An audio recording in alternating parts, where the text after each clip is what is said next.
It is time for Fifth Host, and there's been talk of a Catholic priest shortage, and Pope Francis has a controversial solution: ordaining married men so that followers in the Amazon won't have to go months without communion. But retired Pope Benedict is against the idea, calling it a fashionable error. So DBL Nation, should it be okay for priests to have sex? Ed from Facebook says, I agree with Pope Benedict. Priests should not marry and should remain celibate. The church needs to come up with another solution.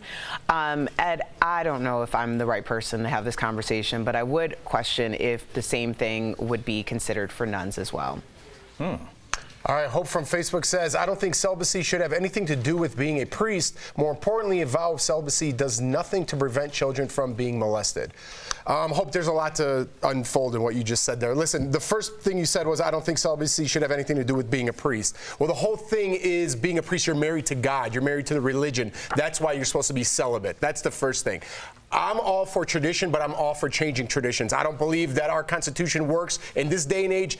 Neither does the priesthood. If we can't get priests to help our young generation and keep the religion going, we have to change some things around. And lastly, I just want to, I think a lot of people think when you think of the Catholic Church and you think of priests, you think of molestation. Yeah. I don't think being celibate makes you necessarily become a pedophile. I think it's something already inside you. That's violence against children. I'm glad you're, yes. I don't want to conflate the two. Just because you're not having sex doesn't mean you start becoming attracted to young boys. So I think that's a whole different conversation for another time. I really appreciate you saying that.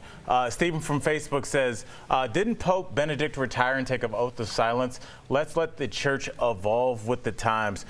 Stephen, I think speaking to what Jeff just said, our Constitution has amendments because things change, people change, nothing stays the same. And the church, as long as it's a part of this planet, is beholden to those laws as well. Everything will evolve and change whether we want it to or not. So I think the church just has one decision. Do they want to get out in front of this issue, or do they want to continue to stick with tradition? Because we've seen things that try and stick with tradition kind of go the way of the dodo bird.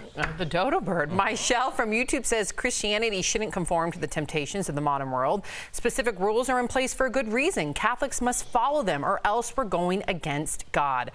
I don't think celibacy is realistic. I really don't. And I think that when you force someone into celibacy, I do think that bad things happen. I'm not saying that that equates to pedophilia at all, but I think you're setting someone up for failure. And I also think that being married to someone is a wonderful quality and can only help a priest use their platform to provide guidance to other married couples. So I think it is a wonderful thing, and I think it should evolve, in my opinion.